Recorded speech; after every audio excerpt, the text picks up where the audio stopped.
how are they coming up with this stuff? How do they so boldly put this onto paper, knowing they have to know. When life throws you lemons, they say, make a YouTube channel, grab your God-free lemonade. In the depths of the dark, where shadows dance and sway, a satanic gospel, a twist in the charade. Yeah, we're doing this again. You know why? Because I hate myself, but I love you guys. So let's get started.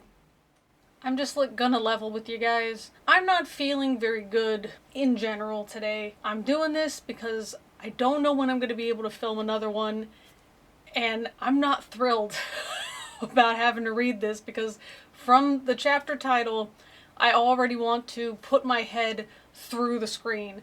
And the chapter title is The Top 10 Reasons We Know the New Testament Writers Told the Truth. Let's go ahead and pause and make any guesses. You don't have to come up with 10. I'm not going to come up with 10. But let's try to see if we can think of any of the reasons that we know the New Testament writers told the truth. I think if we got a little hint from the previous chapter, they're going to say something like, because they don't line up perfectly, it's proof that it wasn't copied. Because if they had everything exactly the same, that would seem more suspicious than if they didn't. That they were separate writers at separate times that seemed to independently verify each other. And maybe something about we know that they were there. Also, the question of why would they lie? If they were saying something that they knew was a lie that was going to upset the Roman authorities, why would they do it knowing they're going to upset the Roman authorities and then get in some kind of trouble, especially something like persecution, imprisonment, or death? Those are the reasons that I'm thinking. Let's see what we got. So the quote we have here comes from Peter Kreeft. Why would the apostles lie? If they lied, what was their motive? What would they get out of it? What they got out of it was a misunderstanding, rejection, persecution, torture, and martyrdom. Hardly a list of perks. Again, as I mentioned in the last chapter, this isn't something that's really written in the Bible. This is more of a church tradition that this happened, so it's not even for the Bible tells me so. We have seen very powerful evidence that the major New Testament documents were written by eyewitnesses and their contemporaries within 15 to 40 years of the death of Jesus. Add to that the confirmation from non-Christian sources in archaeology, and we know beyond a reasonable doubt that the New Testament is based on historical fact. But how do we know the authors did not exaggerate or embellish what they say they saw? There are at least 10 reasons we can be confident that the New Testament writers did not play fast and loose with the facts. Number 1. The New Testament writers included embarrassing details about themselves. People think that this is something that truth tellers do, that they'll only reveal something that might be a compromising or embarrassing piece of information because they're proving they're telling the truth. Liars know this, so liars will include something similar as well. There have been times that I've watched a lot of these, again, I mentioned last time that I watch a lot of police interrogations, and there are some police interrogations where the person will say, okay, I was there, but I didn't kill anybody. I was only there because I was actually sleeping with this person who became like a murder victim. I was sleeping with this person and I didn't want to say anything because that would mean that I was cheating on my wife, and I didn't want to say that I was cheating on my wife. I didn't want to admit to it, but now that you did put me on the scene, listen, I didn't kill anybody. The reason I was on the scene was because I was sleeping with the victim. That's the reason. So they'll come up with this lie because they know, the cops will usually know this is actually the person who did the murder. There might be video footage and DNA evidence that proves this person did it, but they'll lie about it. And they'll think that including something embarrassing or something that they otherwise wanted to keep a secret, or a person would assume they wanted to keep a secret, including that piece of information now makes them trustworthy. I don't know where this came from. It's repeated a lot in the church about these New Testament scholars, or about the New Testament authors, sorry. It says one of the ways historians can tell whether an author is telling the truth is to test what he says by the principle of embarrassment, historical test number 7 from page 231. I'm sure that we talked about that when page 231 showed up. that I have never heard of the principle of embarrassment when we're talking about historical figures. We don't find information out about Ramses or Alexander the Great because they wrote about something embarrassing. That's not something that we say, oh yeah, this we can probably say that it's true because of this. This principle assumes, that any details embarrassing to the author are probably true. Why? Because the tendency of most authors is to leave anything out that makes them look bad. Aha! Unless there is a reason that they included it, knowing that people would assume that they wouldn't include it because it makes them look bad unless it was the truth. So again, it's a trick of liars to do this. It also says this principle assumes. So right away, the authors are telling us this is just an assumption that we're making. So, okay, great. Thanks for letting us know that, Frank and Norm. How does the New Testament measure up? Okay, let's put it this way. If you and your friends were concocting a story that you wanted to pass off as truth, would you make yourselves look like dim-witted, uncaring, rebuked, doubting cowards? Of course not. Well, that depends. That depends. And to be fair, Norm and Frank, you guys are making yourselves look pretty dim-witted, uncaring, presenting rebuked concepts or rebuked arguments. And I don't know about doubting cowards, but definitely straw-manning cowards. I would say that. So you're definitely making yourselves look like this. Does that mean you're telling the truth because you're making yourself look so bad and you're making your arguments look so bad? Does that mean you're telling the truth because your arguments are terrible and that should be embarrassing for you? I don't know. But that's exactly what we find in the New Testament. The people who wrote down much of the New Testament are characters or friends of characters in the story, and they often depict themselves as complete morons. Now, I will agree that they depicted themselves as complete morons. I thought Jesus was always kind of a jerk. Even back when I was a Christian, he was very condescending to the disciples. And that's, what it says here. They're dim-witted. They fall asleep on Jesus twice. Peter is called Satan by Jesus. They're cowards. They're doubters, etc. Now think about this. If you were a New Testament writer, would you include these embarrassing details if you were making up a story? Would you write that one of your primary leaders was called Satan by Jesus, denied the Lord 3 times, hid during the crucifixion, was later corrected on a theological issue?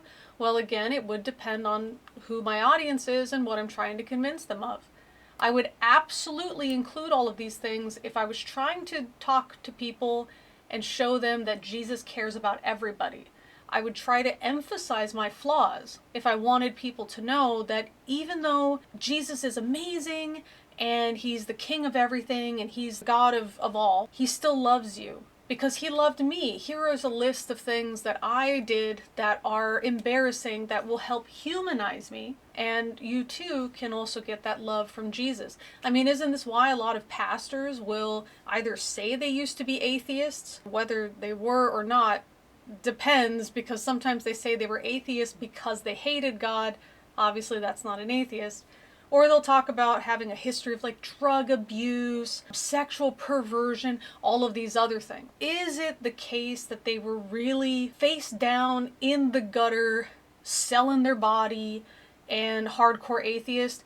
Probably not. Maybe they did have an issue with drugs, or maybe they had an issue of just being addicted to tobacco. And they're saying, well, if I kind of fudge this a little and say it's drugs, people are more willing to take me seriously because now I'm one of you. I'm one of the regular people. I can use this slightly misrepresented testimony to reach more people for Jesus. And I can really show that I'm just one of the common people.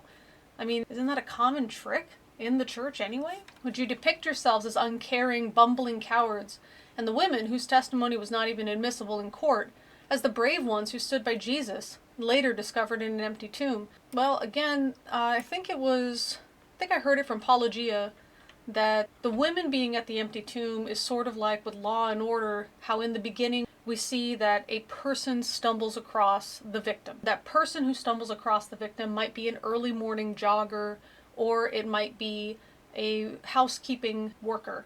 So somebody who found this person, dead in the bathtub at a hotel. The reason that they find them first is because these are usually the people that might be earliest on the scene or first on the scene. And since women had to do a lot of stuff with body preparation and body washing, not men, it made more sense to write it in there. If they wrote down that the men were the ones who showed up to prepare the body, knowing that this is culturally women's work, that wouldn't really make a lot of sense.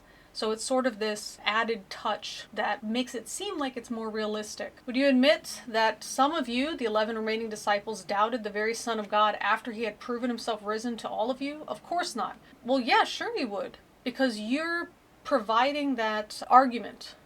These characters that you're writing are providing that argument that may come from somebody who listens to the story, and they may have an argument against it. I mean, the authors have done this multiple times, thinking that they're inserting the atheist counter-argument. Sometimes they're correct and sometimes they're not, but they're only including this not because they're trying to make their argument look bad. They're trying to bolster their argument by responding to what they think some people may say. So if instead of just an author talking to the people, the reader, you have multiple characters that are able to talk with each other to represent doubters, to represent skeptics, of course they would represent themselves that way.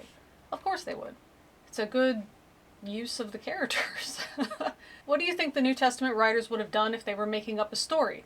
You know perfectly well they would have left out their ineptness, their cowardice, the rebuke, the 3 denials, their theological problems, the depiction themselves as bold belief. No, I think I made a pretty good argument for why they would leave all of that in, and specific examples of why they would want to leave that in. The men who would also say they declared the risen Jesus to the women who were the ones hiding for fear of the Jews. No, I think we explained why that would happen too. The thing that's really confusing to this is certainly anybody who makes this argument that the New Testament writers included embarrassing details about themselves, therefore it's true.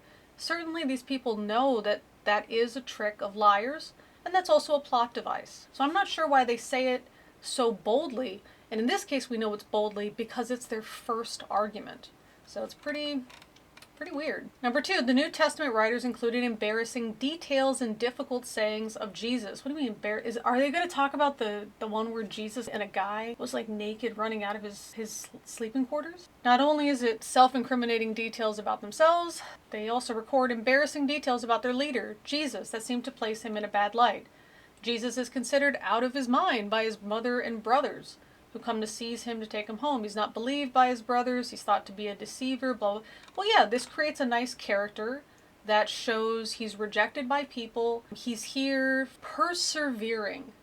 So even though he is rejected socially by so much of society, including his family members, he's still here doing what's right. Certainly that means his message must be true, right? Nobody would be willing to face such rejection or persecution if his message isn't true, right? That's the character they're setting up. Plus, a lot of cult leaders, they're pretty happy to be considered pushed away from society or rejected by society, because to them, society is the problem. So if, like, it's something that I say to my students, that it's okay to be weird, because have you seen Normal? No, thank you. And the joke there is that I'm not interested in what people want as normal, because I think it's either boring or it's thoughtless or something along those lines, just in terms of people's day-to-day goings-on or their hobbies or lack thereof, their lack of desire to learn, especially after they graduate high school. For some reason, a lot of adults just think learning stops once I leave the classroom. Don't know why,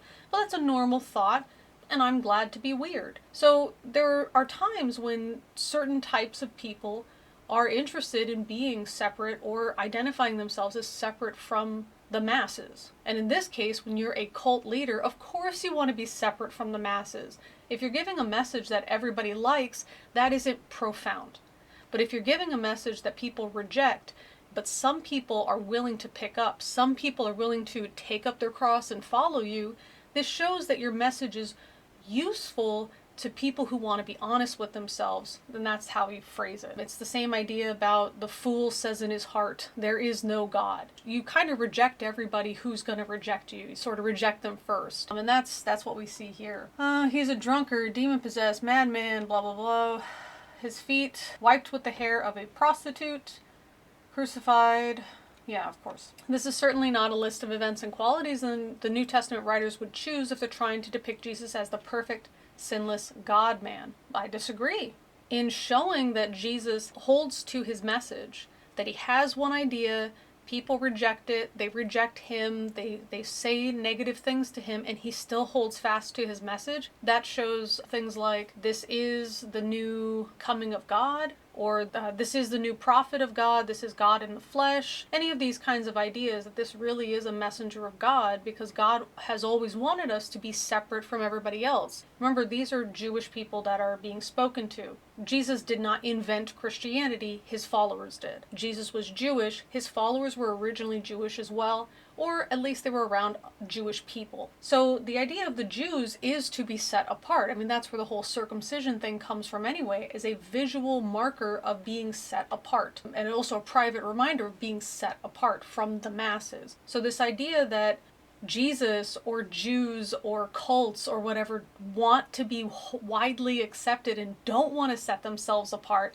that's ridiculous. That doesn't come from anywhere that I've seen. Nor are these the qualities congruent with the Jewish expectation that the Messiah would come to free them from political oppression. Well, I would say so. If Jesus was crucified and he was resurrected, I would say that definitely counts as being free from Roman oppression. Jesus was cursed by God. It says their own Bible at the time, the Old Testament, Jesus was cursed by God for being hanged on a tree, and then there's no source for us to check that out, so we'll just move on. The best explanation for these embarrassing details is they actually occurred and the New Testament writers are telling the truth. Maybe, but the other option can be true as well. In addition to embarrassing details, there's several difficult sayings attributed to Jesus that the New Testament writers would not have included if they were making a story about Jesus being God. For example, according to the New Testament, Jesus declares the Father is greater than I, seems to predict incorrectly that he's coming back to earth within a generation, then says about his second coming that no one knows the time, not even the angels in heaven nor the Son. Now this talks about a couple different things about Jesus being separate from the Father. So Yahweh is greater than him. And it's interesting because it seems like Frank and Norm don't realize that the early adherents to Christianity, so the followers after the death and alleged ascension of Christ, those people actually didn't have an agreement on who Jesus was. And that's why I kind of mentioned a little bit earlier that maybe, he's a prophet, or he's of God, or he is God, or something along those lines. They didn't really know. Should Jesus be considered God's son? I mean, he mentions that a few times. Should he be considered God in the flesh? There's some stuff he said that kind of hints at that too. Is he just a really amazing prophet? We've had examples of prophets in the past. Maybe Jesus is another prophet, and he's referring to God as his Father in sort of a respectful sense, not a literal sense. So this idea here that, the authors couldn't have included these confusing things because they're confusing, I mean, this is an early theology. People didn't have this hammered out. Seems to deny his deity by asking the rich young ruler, "Why do you call me good? No one is good except God alone." He's cursing figs for not having figs when it's not the season for figs.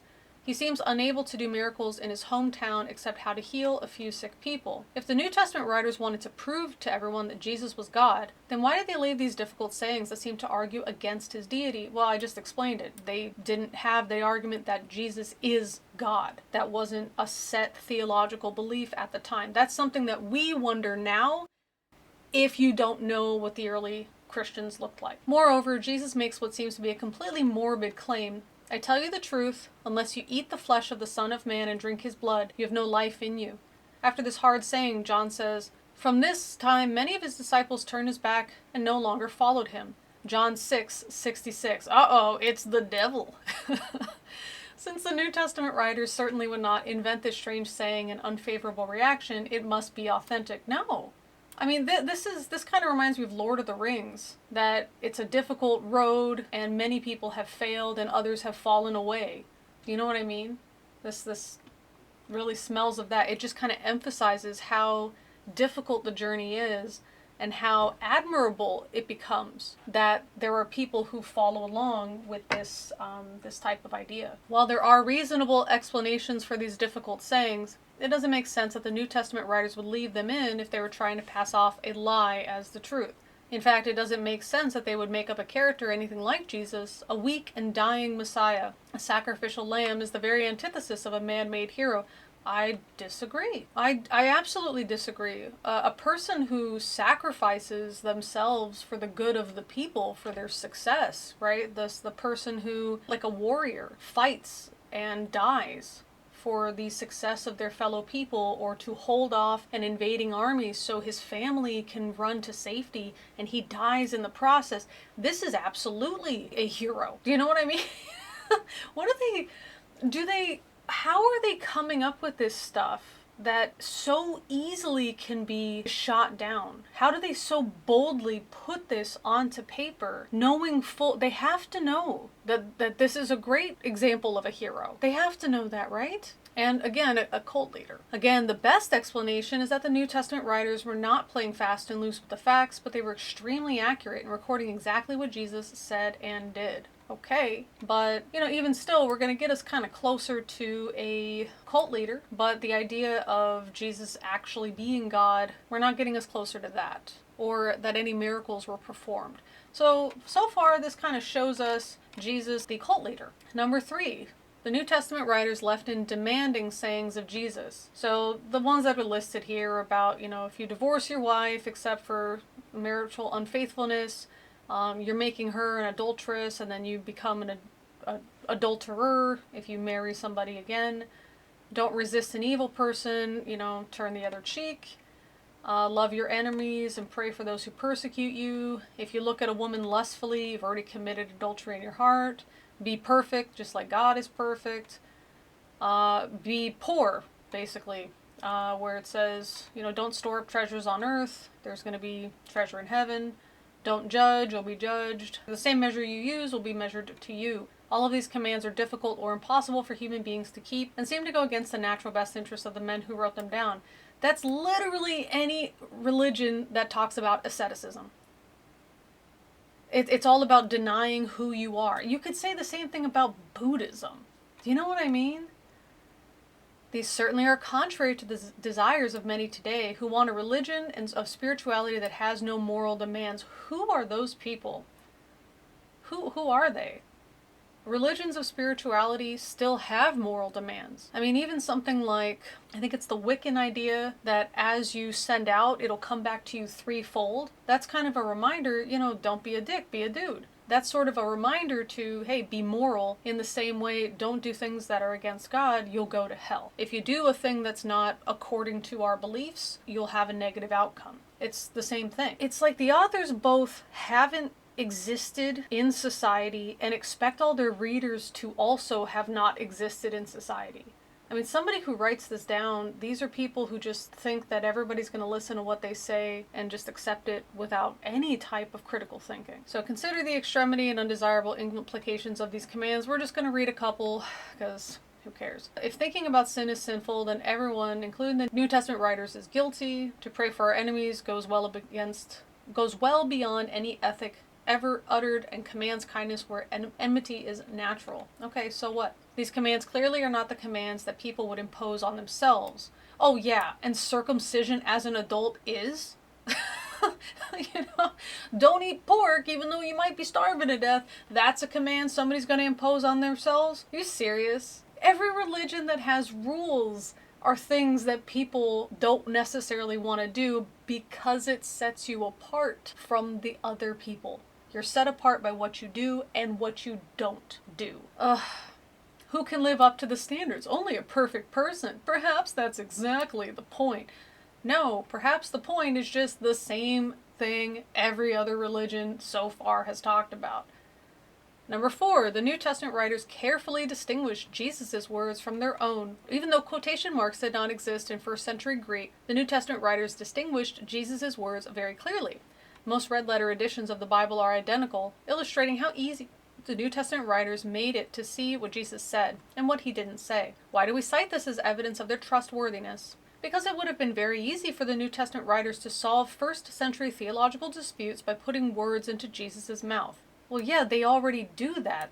That's what you guys are doing, Frank and Norm. You guys are making it up. That's what interpretation is, which is something that the rabbis did. So this is something that people would be familiar with because they already understand how literary interpretation works. You don't have to put words into Jesus' mouth because you can still do that after the fact. You can interpret it a certain way and make it the so-called living word because it interprets this way sometimes and it interprets this way some other time. That's what people do today. Are you serious? They don't pull rank this way. He just quotes Jesus.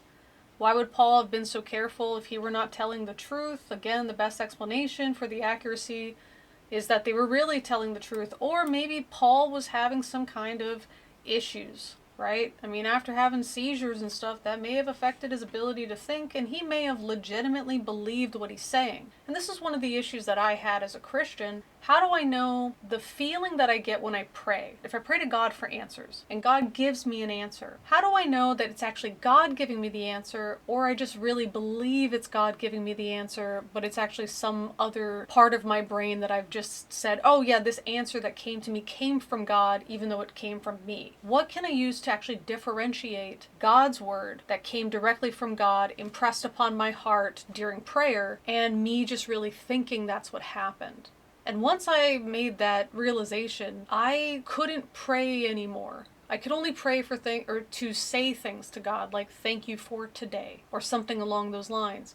But I couldn't actually pray for any answers because I couldn't tell, is this actually from God, or do I just really feel like it's from God? And how am I supposed to tell the difference? Now, some people will say, well, it feels a certain way, or the Holy Spirit moves you a certain way. But even as I was talking about the example of a martyr or a person who sacrifices their well-being. So this idea of a soldier who lays down their life to save their fellow soldiers, like somebody who jumps on a grenade knowing full well they're going to die so that way everybody else can be safe. I get goosebumps thinking about that. And these were supposed to be the telltale signs of the Holy Spirit, that you would get a flushed feeling, or you would feel tingles in your body, or you would have almost a dissociative kind of feeling, or that you would get goosebumps. And that's how you would know that the Spirit is moving, because you're having these physical effects or these reactions to the Spirit. And I got really confused when I had some of those same reactions to secular music, when there was like a key change, for example. This is something that the authors here are really having trouble understanding. That maybe Paul, just in Paul's particular case, he may have really, really believed what he was saying, but that doesn't mean that it came from Jesus or God in any kind of holy or special way, or any other way than Jesus the cult leader. He may have just thought, yeah, this is the Son of God, I'm going to honor his words, and if I don't understand them right now, that's fine. If they hold me to an impossible standard, that's fine. This is what I believe, and I'm going to follow it. So he may have really sincerely believed it. That doesn't make it true. So how the authors don't really understand this, I don't know. Point 5. The New Testament writers include events related to the resurrection that they would not have invented. Well, how do you know? Because so far, points 1 through 4 are things that are perfectly normal in cults, perfectly normal in other religions, perfectly normal in regular storytelling, and the authors don't know that. So we're going to see what they claim wouldn't have happened. Okay.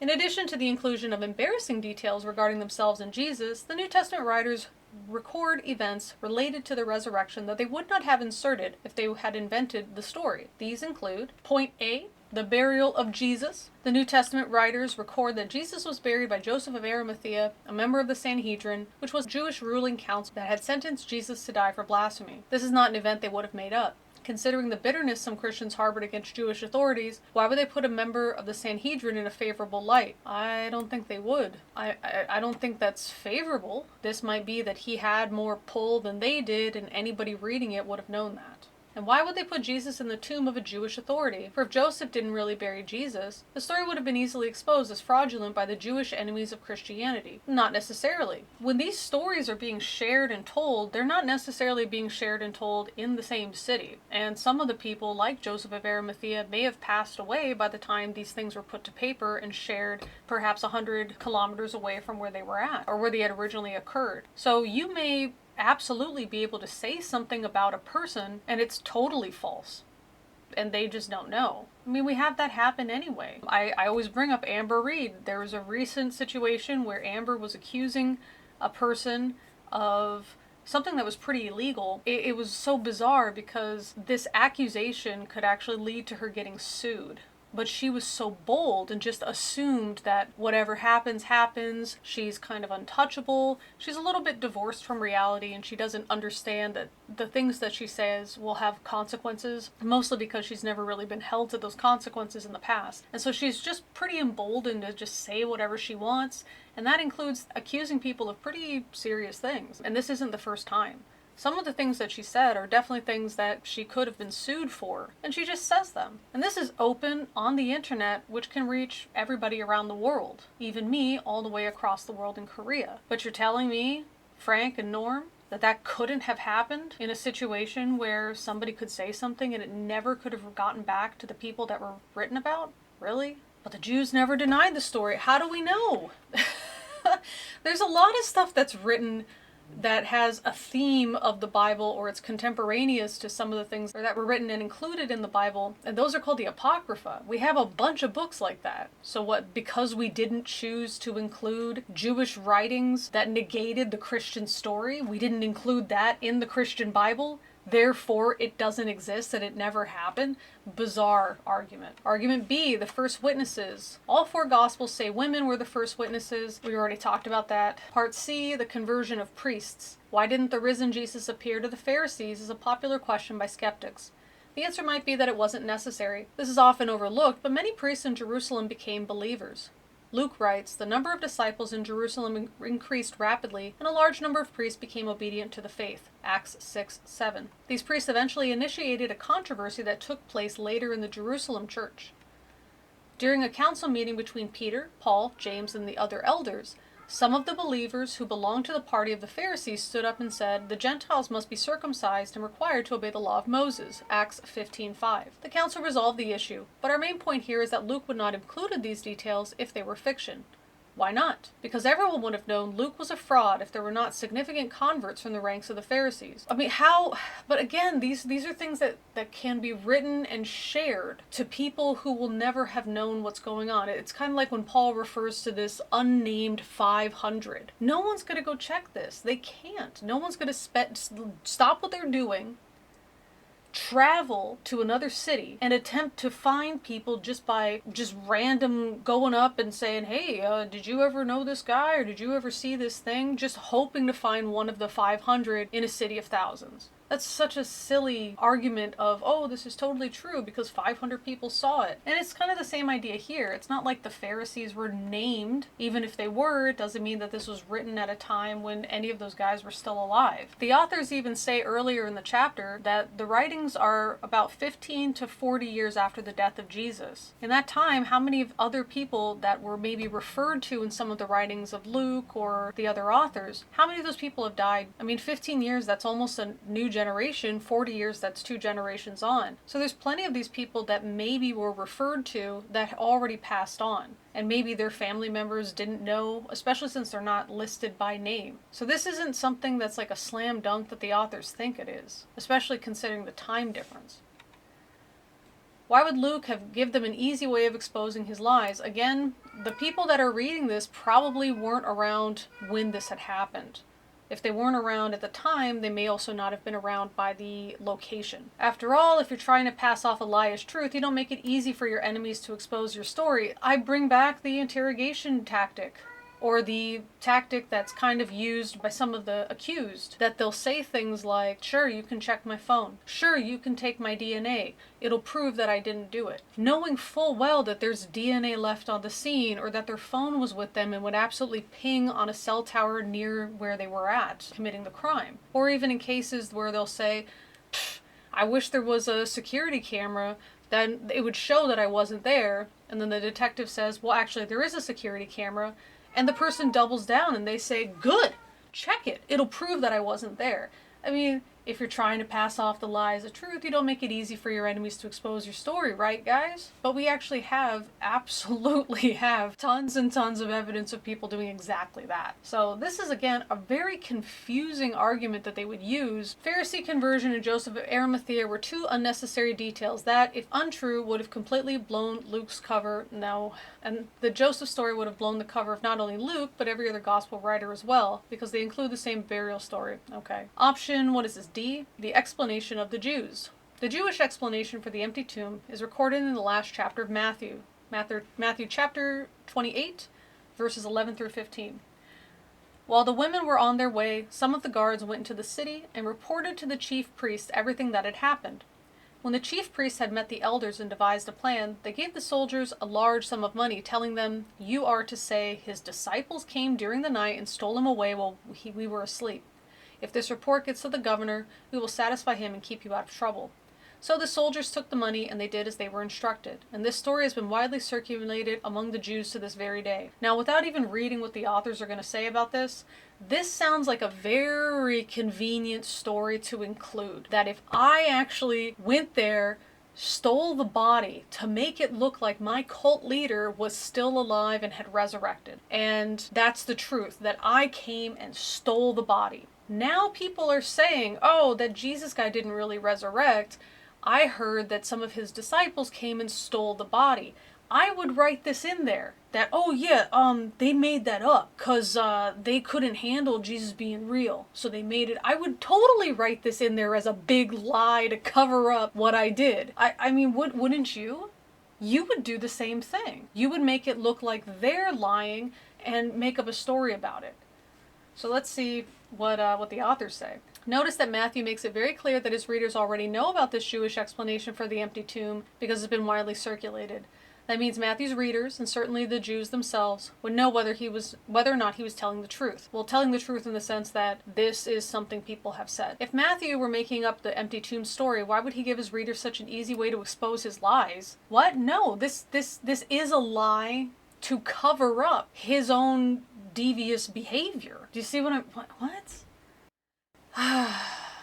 The only plausible explanation is the tomb must really have been empty, and the Jewish enemies of Christianity must really have been circulating that specific explanation for the empty tomb. You know what? But again, I still bring up Amber Reed. She'll sometimes say things like, so people in the comments are saying blah blah blah. And if you actually check the comments, they aren't saying that. In fact, it was in one of her videos where she was with her then girlfriend Destiny, where she says, a lot of you are talking or making fun of me for having anxiety. She says it was like in my last video in the comments section. And Destiny, who hears her saying this, says, no, I didn't see that. I saw a lot of stuff about the cat, but nothing about your anxiety. And Amber just brushes off that comment and continues to talk about her original point. So, this is something that liars do when they're trying to spin their own story. This is something that people will say, even if it's not happening. Because, again, if this was written 15 to 40 years later, if I'm reading this as somebody, or I'm hearing this as somebody 30 years down the line, let's say, I'm in a bar, or I'm buying some bread, or I picked it up from like an early Christian missionary or something, right? And I'm somehow come across this story, I'm already beyond this time period. They're telling me a story about a thing that happened possibly before I was born, or when I was a very young child, or even when I was old enough to remember things that were going on, but perhaps lived in a different city. They're telling me a thing that happened at a very specific point in time, at a very specific place. Am I supposed to know all of those pieces of information? No.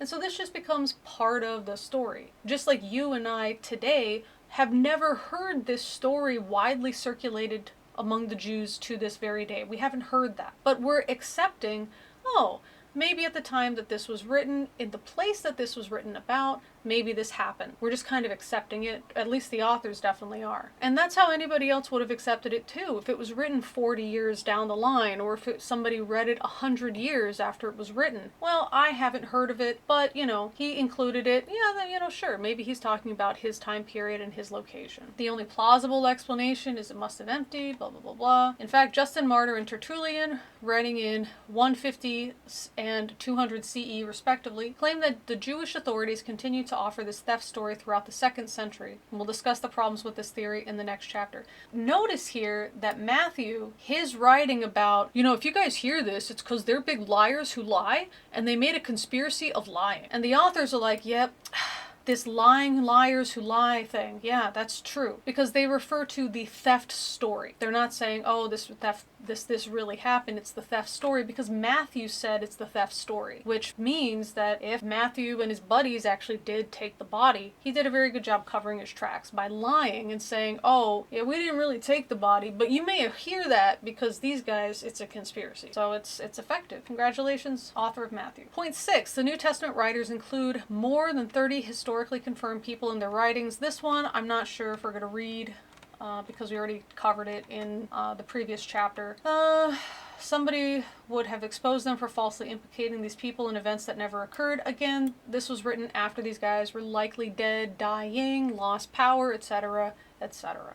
So, not a big deal. Plus, if it's just some random person they're talking to, if they're not talking to anybody in power, they're just sharing this story over the bonfire and laughing about it or something, they're probably sharing it with people who are like-minded. So even if they did totally lie about Pontius Pilate, for example, and they made some really weird allegation about him and what he did, whatever, even something really bad, like some illegal thing that they did. If they're talking with fellow Christians or people interested in Christianity, people who just don't like the government, and they say this stuff, those people are going to say, ha, government people.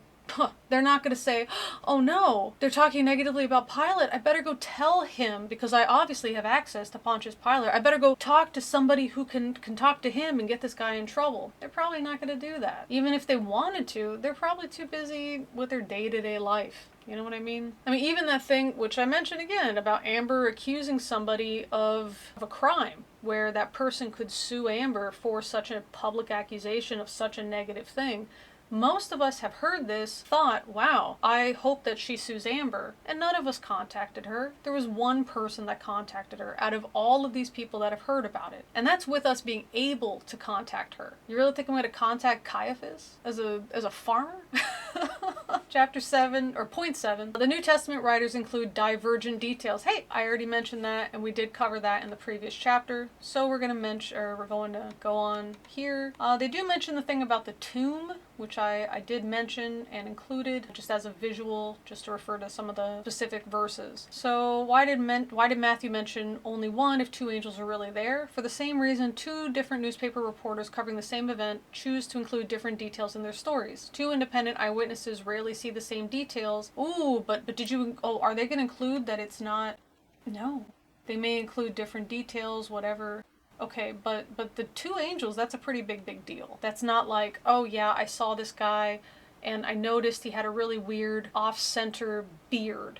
And the other eyewitness says, yeah, I was really noticing his raggedy jacket. They're saying, I saw one angel versus I saw two angels. This is not, oh, they're including different details. They're including contradictory comments. But not only that, the authors say, so it's perfectly reasonable that Matthew and John differ. They are both recording eyewitness testimony. Except they're not. It's a bit odd how this is actually phrased, because some of the eyewitness stuff that's being talked about is either making the tomb open or after the tomb was already open. In the case of John, the women show up at the tomb, it's opened, the body is missing, but there's an angel inside the tomb. But in the case of Matthew, the women show up and then an angel shakes everything. It's like it arrives with this great shaking, like a great earthquake, and then the guards are just frozen in place. And it says it's as if they were dead. And then the angels spoke to the women. And then the women went and told people about this. So it's a bit strange because there were about two different points of time. One of them is talking about angels helping to open the tomb. The other one's talking about angels already having opened the tomb with no witnesses, except for perhaps the guards that were incapacitated, and then the women seeing them at that point. It's a bit odd that this is what they chose, especially because, again, they're talking about two different points in time. It says, yeah, they didn't get together to make sure they were consistent in every detail, blah, blah, blah. Ironically, it's not the New Testament that's contradictory, it's the critics. On the one hand, the critics claim that the Synoptic Gospels are too uniform to be independent sources, but on the other hand, they claim they're too divergent to be telling the truth. So which are they? Are they too uniform or too divergent? Now, as far as I know about the uniformity, it refers to some of the phrasing that's used. that it seems like plagiarism. That's what I'm understanding. It's not that it's too uniform or too divergent, it's that it's uniform in some cases where it seems to be plagiarism, and it's divergent in other cases where they kind of went off and kind of added their own story. It would be sort of like, to use the criminal analogy again, if you had a partner in crime and you guys agreed on a story that you were going to tell, this is what happened, these are the details, and both of you, during your separate interrogations, say exactly the same thing, probably even using the exact same phrasing. This comes across as very rehearsed. Comes across as something that you guys are plagiarizing. But then as the detectives are asking you guys very specific questions, your answers are going to be a little bit different, or perhaps wildly different. So they're going to be both too uniform in some areas and too divergent in other areas. They both can be true at the same time. It's not contradictory to claim this. I think the authors are just hearing it and then not actually diving into it and checking out what it is. Actually, we think they are a perfect blend of both. Well, perfect is an interesting term. So they're independent, blah, blah, blah. If you don't believe us, then log on to the internet today and look at 3 independent stories about a particular event in the news. Nobody's arguing this. The accounts will be complementary. Well, what I just explained from Matthew and John, those are not complementary. Those are 2 different points in time. Blah, blah, blah, blah, blah, minor detail. Simon Greenleaf, the Harvard law professor who wrote Standard Study on What Constitutes Legal Evidence, credited his own conversion to Christianity as having come from his careful examination of the gospel witnesses. Well, I'm glad that Simon Greenleaf isn't out here, making any big decisions, because the UFO cattle mutilation example that I gave in the previous chapter would have been something that he now believes in UFOs that abduct cows. Bottom line is this: agreement on the major points and divergence on the minor details is the nature of eyewitness testimony. Yeah, great. We already covered that. Point 8. The New Testament writers challenge their readers to check out verifiable facts, even facts about miracles. Okay, so again, this is going to probably be about all the stuff that I said, where a person who has the means to do it may not have the interest, or most of the people hearing this do not have the ability to travel both in space or back in time to verify any of this is true. So let's just scan through this to see if this is anything interesting. It looks like just a couple paragraphs. Let's see. Peter's claim they didn't follow cleverly devised tales, but were eyewitnesses to Christ's majesty, blah, blah, blah, blah. In addition, Paul makes another claim to the Corinthians that he wouldn't have made unless he was telling the truth.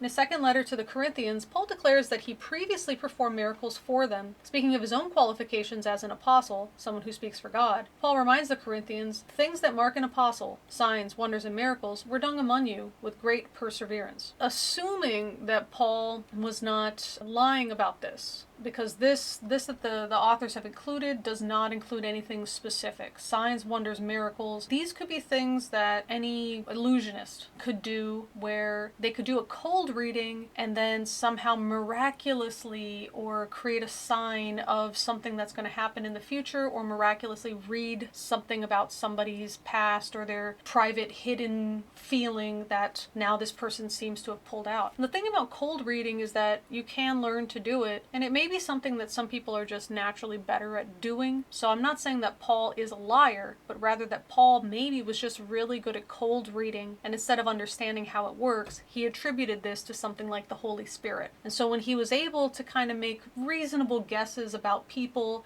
or reasonable guesses about outcomes, he said, wow, this is something that happened because God put it on my heart and I shared, and this is proof of God. To use a different example, I say some things to my students. When I show them the right way to do something, if you do A, B, and C, then you'll get positive outcome D. And so they do all of those things and they get positive outcome D, and they come surprised. Oh, teacher, I got a 99% on my exam. And I say, great, I told you that you would. Do you think that I'm psychic? And they laugh and they say, no, teacher, you just know how to study and you taught me how to study. And I say, exactly. It's the same kind of thing here, that if I was using these tricks that I've learned through my life, and I thought those tricks came from God as opposed to just experience, then I would do something and decide that this actually came from God. And I'm not using this as like a vague example. I used to. Back when I was a Christian, I used to be able to, I guess the phrase is like to read people, and I was able to kind of make reasonable guesses about a person where they might be physically hurting, or a person's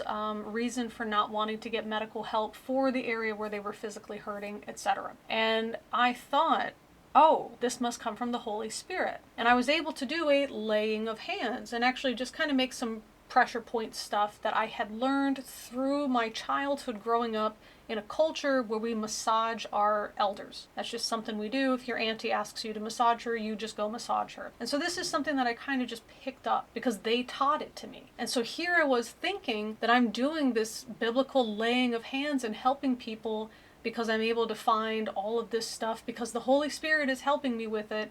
And in reality, it's just, I was raised in a culture that absolutely creates this as an outcome. This was not miraculous. This was learned. I just didn't realize it was learned because I never sat down and studied it. Let's see. The only plausible conclusion is that Paul was really an apostle of God. He could do miracles and that he did those miracles for the Corinthians. All right, point 9, and we'll go to point 10. And hopefully the summary of the chapter. Point 9. New Testament writers describe miracles like other historical events with simple, unembellished accounts. Well, yeah, if it's walking on water, you don't need to embellish that. That's a weird thing to say. What a strange piece of evidence, right? This is a top 10 reason we know it's the truth, because, I mean, the miracle is the embellishment. Embellished and extravagant details are often strong signs that a historical account has legendary elements. Well, if it's not a legend yet, and we're just talking about it as if we think it happened, we heard it happened, etc., we're not going to add any pomp and circumstance to it. Apocryphal forgery, the Gospel of Peter goes like this. Let's see. The Sabbath dawned, large crowd in front of the sealed tomb. The tomb was set aside, the door rolled away, the tomb was opened. Both of the young men went in. When the soldiers saw it, they woke up the centurion and the elders, and they saw them two of them sustaining the other one, and a cross following after them. The heads of the two they saw, the heads that reached up to heaven, but the head of him that was led by that went beyond heaven, and they heard a voice out of the heavens say, "Have you preached unto them to sleep?" And the answer that they heard from the cross was yes. So the cross was actually talking in this case. And they're saying, oh yeah, this is obviously legendary, it's embellished. Okay, then what about like angels having sex with humans and creating the Nephilim? That's in the Bible. You know? Wow, now that's how I would have written it if I were making up an embellishing resurrection story. Well, that's because you're a bad writer. I wouldn't have written it that way because I'd want it to be believable. And this is laughable that the actual cross is freaking talking. Come on. That they had two heads that reached up to heaven. Come on. It's because I'm already asking people to believe something pretty insane, right? It's a miracle. It's already, like I said, we don't need to embellish it because the miracle is the embellishment. I don't need to add anything extra to it. I can just put it as a standalone event and want people to accept that. It's kind of like if I'm really good at cooking steak, I'm just going to make a really good steak. I might add a little salt, a little pepper, a little butter, something like that, but my ability to choose the correct steak, my ability to cook it correctly, that's really going to show that I know what I'm doing and this is a really good steak. I'm not going to overly embellish it with things like different side dishes and cheese and all this other stuff and imported this, that, and the other thing, because if I have to do that, it diminishes how good that steak could have been by itself. If I leave it on its own by itself, that shows that I know what I'm talking about. So yeah, Norm and Frank, you guys are bad writers? Sure, you would have written this ridiculous sounding nonsense. I'm not as bad of a writer. I wouldn't have. We see large crowds, moving stones, hands of men stretching to heaven and beyond. We even see a walking, talking cross. How exciting, how embellished. The New Testament resurrection accounts contain nothing like this. Well, remember, it's because it was chosen that way. It's not that the Gospel of Peter was just like naturally apocryphal. It's that when they read it, this sounded too ridiculous to include, so they didn't. For all we know, especially since Norm and Frank have decided and concluded in this book that we already live in a world of miracles, for all we know, the Gospel of Peter is the only gospel that actually got it right.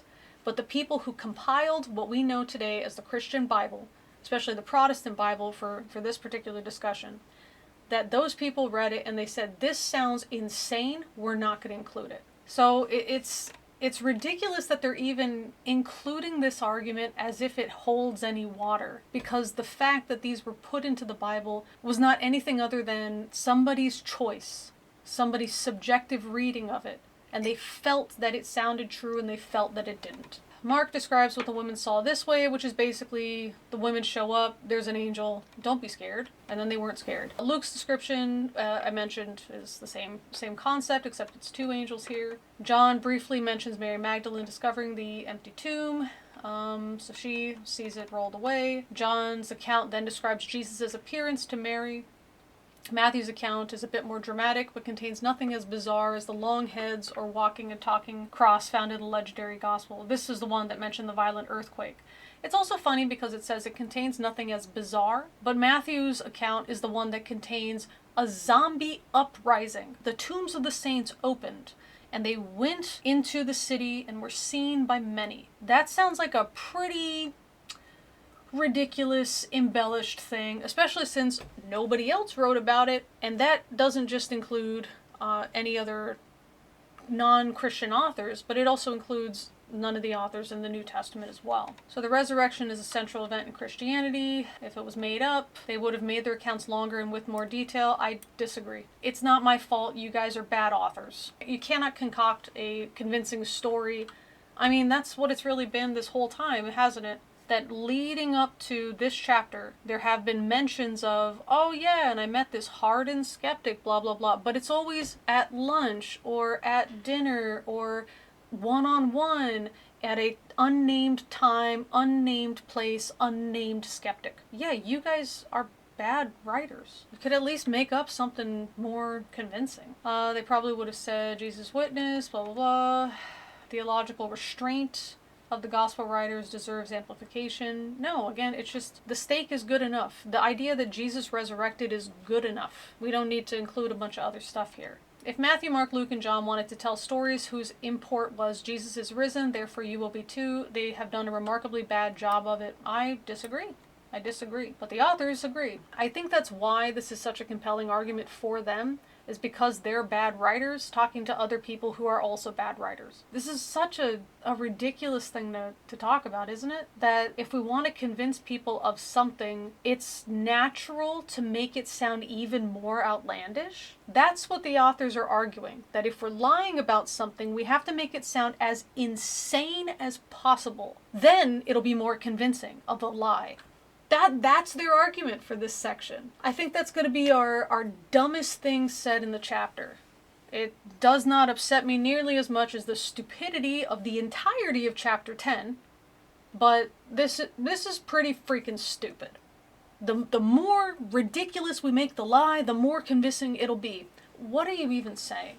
So the gospel writers were writing history, not mere theology. Of course, the New Testament history has dramatic implications on theology, but those implications are drawn out in other New Testament writings, namely the epistles. It would have been easy for the gospel writers to interject the theological implications of every historical event, but they didn't. Well, I mean, again, part of that was because they didn't have a coherent theology to insert anyway. But what part of heads reaching heaven and a walking, talking cross is part of a coherent theology or any theology? That's what they're talking about. They're not talking about interjecting theological implications. This whole section is they're talking about making a lie so outlandish to therefore somehow become believable. Ridiculous. It's just a stupid argument. And the last one, number 10, the New Testament writers abandoned their long-held sacred beliefs and practices, adopted new ones, and did not deny their testimony under persecution or threat of death. So for the beginning, that's pretty much anybody converting to any religion. That's not remarkable or special. Anybody converting to a new religion is going to have things to say.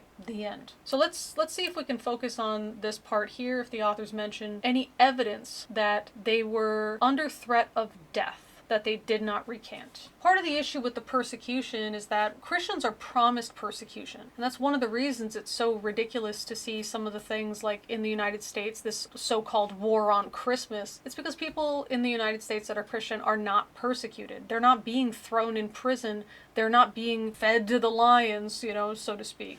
but they just exist. The worst that they might come across is somebody saying you can't legislate your theology. That's not persecution, that's where you live. If you want to do theology ruling your life, you do that. But you can't impose it upon the population.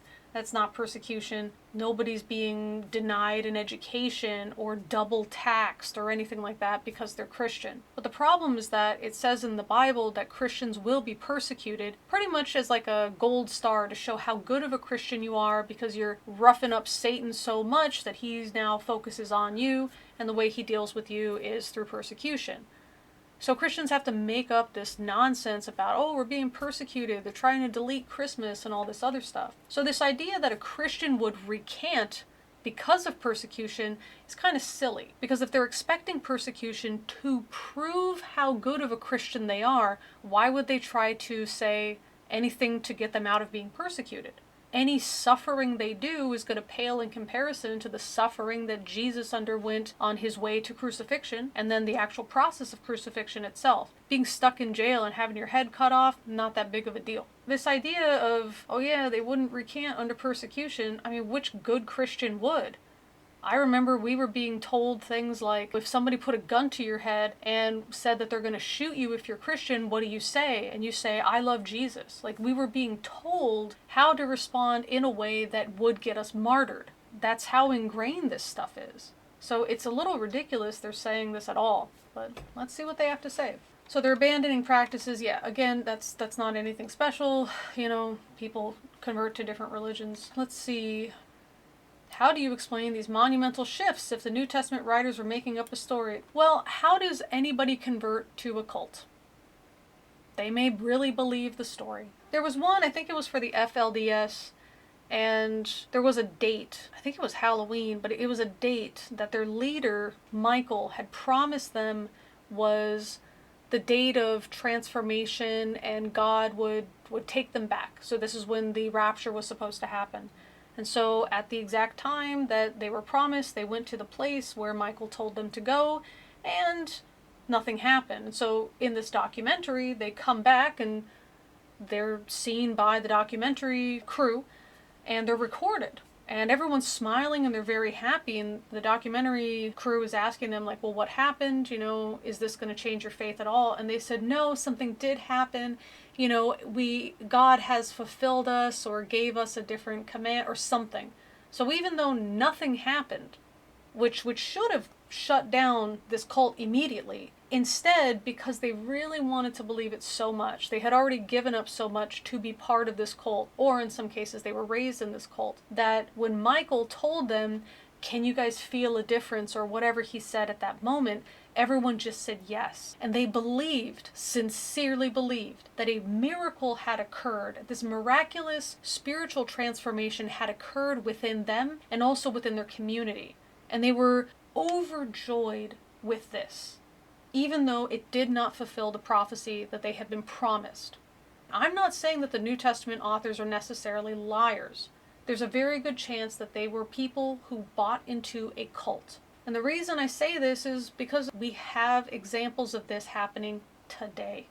This is nothing that is special.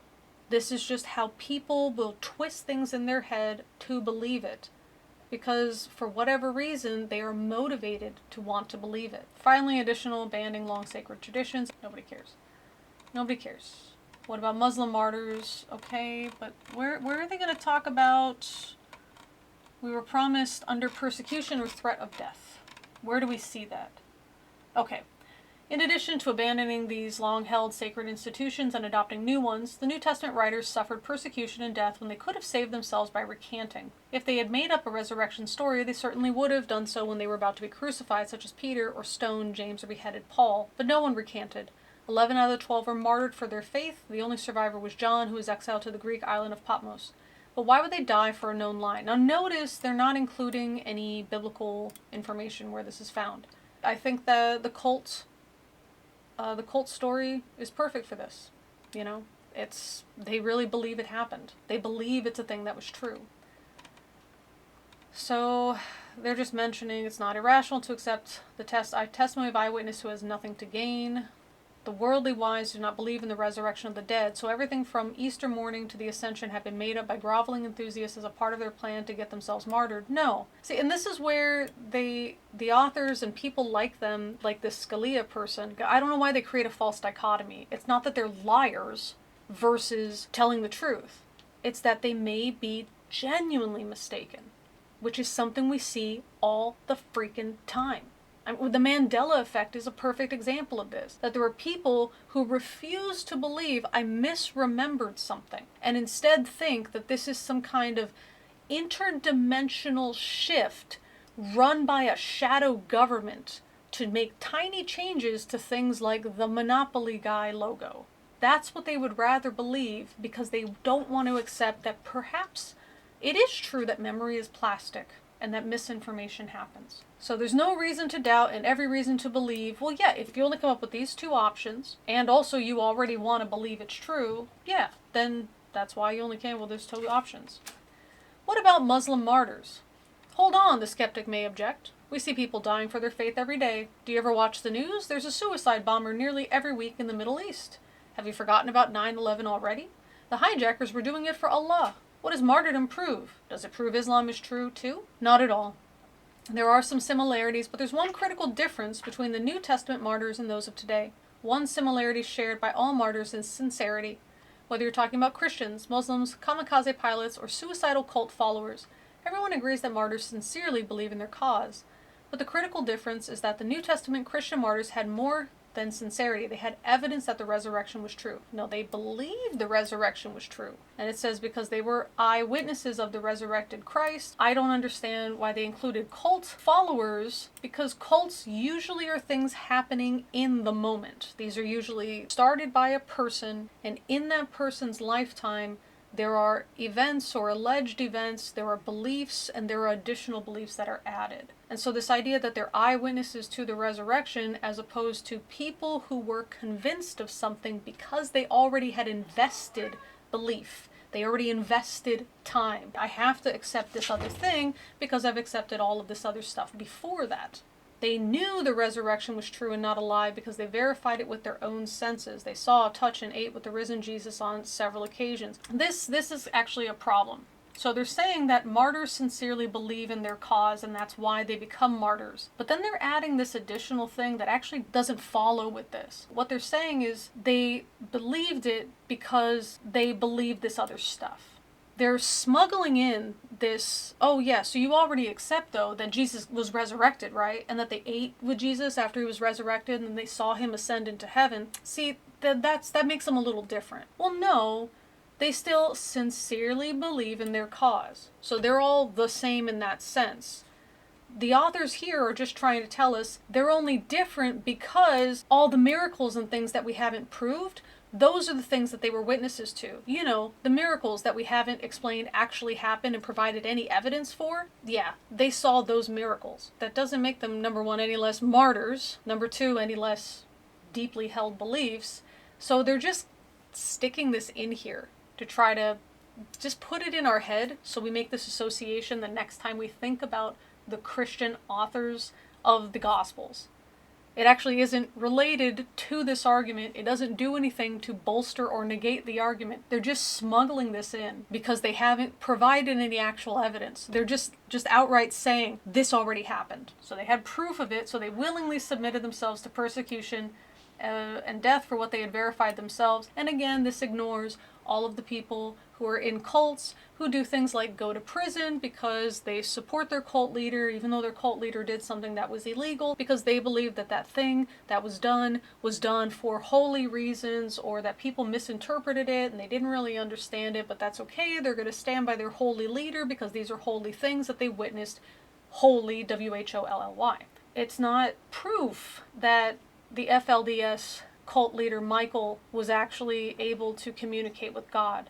It's just proof that the people witnessed something that Michael convinced them was a thing that happened. I mean, in this case, it wasn't even like, oh, there was a coincidental meteorite that shot by. It was just time passed, Michael told them something changed, and they accepted it as a miracle. That was it. That was their proof that this had happened. That's what the authors are saying. Because people believe stuff and they believe that they were eyewitnesses to something special. That makes them martyrs 2.0? I don't know. That doesn't actually address anything. What does martyrdom prove? Does it prove that Islam is true too? Because they're asking, what does martyrdom prove? They're not saying, did you demonstrate that these guys were eyewitnesses to miracles, such as the resurrected Christ? And then the authors are saying, yes, they were eyewitnesses to miracles such as the resurrected Christ because blah, blah, blah, blah, blah. But notice he's asking the skeptic is asking, what does martyrdom prove? And they don't actually answer that question. In fact, the contemporaries of Muhammad weren't eyewitnesses to anything miraculous either. What are we talking about? Muhammad split the moon in two. What are you talking about? So he said he was just a man and implied the Quran authenticated him as a prophet. You mean like Jesus said that he's less than the Father, but then you guys decided that he's the same? Okay, these miracle claims were not based on eyewitness testimony. Okay, that's fine, but the question is, what does martyrdom prove? Because your point 10 is they were willing to die for their belief. They did not recant their testimony, even though they were being punished for having this belief. So the skeptic says, well, what does martyrdom prove? We see this happen all the time. And then they tangent off on something else. They tried to pull a sneaky. All of this has to do with military aspects. They're just kind of ripping apart Islam and saying it's not as special as Christianity and all this other stuff. So here's the contrast. In the early days of Christianity, you might be killed for becoming Christian. In the early days of Islam's growth, you might be killed for not becoming a Muslim. In other words, the spread of these two great monotheistic faiths couldn't have been more different. Islam is spread by the sword on others. Christianity is spread when others use the sword on it. Yeah, I'm sure my ancestors felt that same way when the Spaniards came and forced them to submit. Yeah, they totally felt the same way. It's talking about, well, later on, blah, blah, blah, blah, blah, the Crusades, that was later. So it was Islam, not Christianity, that was initially spread by military crusade. Okay. Wow, what about the Crusades, the skeptic will interject? Take a history course. The Crusades did not begin until early 1100, more than 1,000 years after the origin of Christianity. And the initial rationale for the Crusades was to take back the land the Muslims had previously seized by military conquest from the Christians.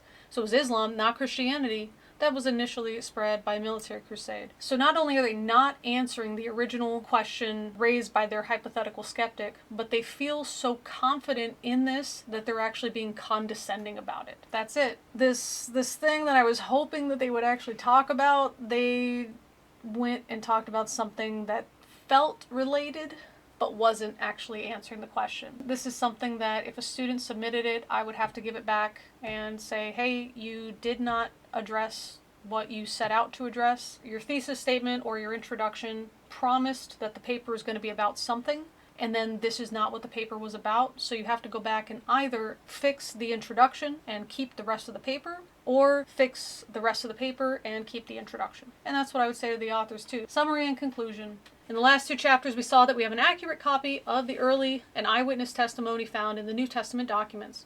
Our central question in this chapter involves invention, embellishment, and exaggeration. Namely, did the New Testament writers make up, embellish, or exaggerate elements of the story? Did they play fast and loose with the facts? No. As we've seen, there are at least 10 good reasons to believe that they were honest men who meticulously and faithfully recorded what they saw. And I'm going to put here, number one, we don't know that they were honest, or that it was meticulous and faithful, but I'm just going to insert what they believed happened. Now, they may believe it because they saw it, or they may believe it because they were in a cult and they were convinced that it happened. The New Testament writers, one, included, it is a chapter summary, so it just goes through all the 10 points again. So we have all these reasons to support the idea that the New Testament writers relentlessly stuck to the truth. And why wouldn't they? What would motivate them to lie, embellish, or exaggerate anyway? Just like any other person who's in a cult or has any other belief system, they believe that it happened. Doesn't mean they're lying, embellishing, or exaggerating. They may genuinely believe that this is what actually happened, and they wrote it down. That's why we need an outside source, like all of those archaeological sources that you claimed supported Luke, but couldn't include for any of the alleged miracles. What did they possibly have to gain? Just persecution and death? They had every reason to deny, not to invent, embellish, or exaggerate. They maybe didn't believe they were doing any of those three. It's not as if they needed a new religion. Most of them were devout Jews, okay? I mean, that's a weird argument. People change religions, leave religions, join religions. Something dramatic must have happened to jolt them out of their dogmatic slumbers into a new belief system that promised them nothing but earthly trouble. Well, yeah, if you convince people that your life sucks now, but if you endure a little more suctitude, you can gain the wonders of the afterlife. Well, there's a reason that people who are already poor and suffering are the people that tend to be the most religious. In the light of all this, we don't have enough faith to be skeptics concerning the Old Testament. Fantastic. Hopefully, through the past couple chapters, I've explained why the authors have made very, very terrible arguments, haven't supported the miracles claims whatsoever, and even here didn't even support their own reasoning because they went off on a tangent. That I believe, personally, but just because it seems the most reasonable, that Yeshua or a couple people that became Yeshua in history, but I think it probably was just one guy. He was just a cult leader, like any other cult leader, and this cult happened to be in the right place at the right time to gain popularity in a region that later on would go spread their religion by the sword, by disease, and now is a major world religion. If it wasn't Christianity, it'd be something else. So I don't think it's anything particularly special. I just think it's particularly large. But despite all this evidence against them, against what evidence? The skeptics still have faith. Since the evidence makes it virtually impossible to conclude Jesus was a legend, well, I didn't say he was a legend, I said he was a cult leader. Or that the New Testament writers were liars, well, I didn't say they were liars, I said they believed this happened, just as other cult members believe things happened. Some skeptics cling to their only remaining possibility, that the New Testament writers were deceived. They sincerely thought that Jesus had risen from the dead, but they were wrong. And that's the possibility we'll address in the next chapter. Fantastic! The authors actually have something that I'm concerned with, and hopefully we'll actually get to it in the next chapter. Do you think we'll actually get to it in the next chapter? Feel free to post your comments below. Well, overall, this chapter was a lot less frustrating than the previous chapter, so I'm grateful for that. But we're still missing why we should take any of the miracle claims in the New Testament, or the Old Testament for that matter, why we should take them seriously. All we've received is some of the historical information was verified with archaeology, therefore the stuff we didn't verify with archaeology should also be assumed to be historical. And the reason for that is because some people wrote it down and they said that they were eyewitnesses to it. And the people who wrote it down, out of all the other findings that we had, we've selected the ones that seem to match each other the most, and the rest of them we left out and we call the Apocrypha. So the ones that were put in the Bible are naturally going to be the ones that seem to be the most cohesive out of the options that were originally there before the Bible was compiled. And now, because we have those sort of a survivor's bias of the New Testament Gospels, it seems like these eyewitnesses were talking about pretty much the same thing. Therefore, these are independent witnesses that verify each other, ignoring that there were other people who were contemporaries at the time that wrote things down that did not verify it. So these are people that were left out. They became the Apocrypha. So the authors don't mention that at all. Maybe they will in future chapters.